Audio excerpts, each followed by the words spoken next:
ఇడ్లీలోకి దోశల్లోకి ఎంతో ఎండు చేసుకున్న చట్నీకి వెరైటీగా ఈవేళ ఒక చట్నీ చేస్తాం. కొబ్బరి చట్నీ కాకుండా కొత్తిమీర శనగపప్పు చట్నీ కూడా చేసుకోవచ్చు.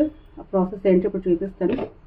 స్టవ్ మీద కడాయి పెట్టుకొని కొద్దిగా ఆయిల్ పోసుకోవాలి.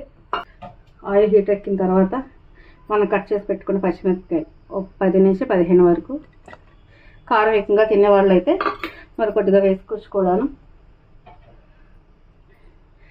ఇవి కొంచెం లైట్గా ఫ్రై అవ్వాలి. పచ్చిమిర్చి, శనగపప్పు వేసి ఫ్రై చేసుకొని కొంచెంగా లైట్గా ఫ్రై అయితే చాలు.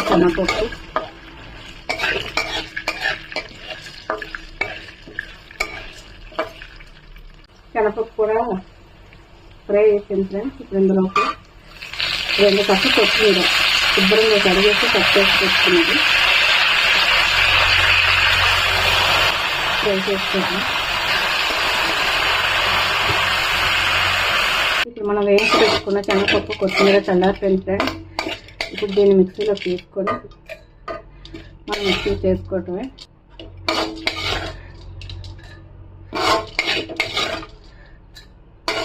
కొద్దిగా సాల్ట్ వేసుకొని మనం మిక్సీ చేసుకోవడం ఫ్రెండ్స్.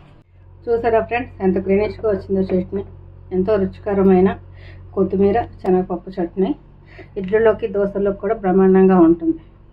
ఈ వీడియో కనుక మీకు నచ్చినట్టయితే లైక్ చేయండి, సబ్స్క్రైబ్ చేసుకోండి.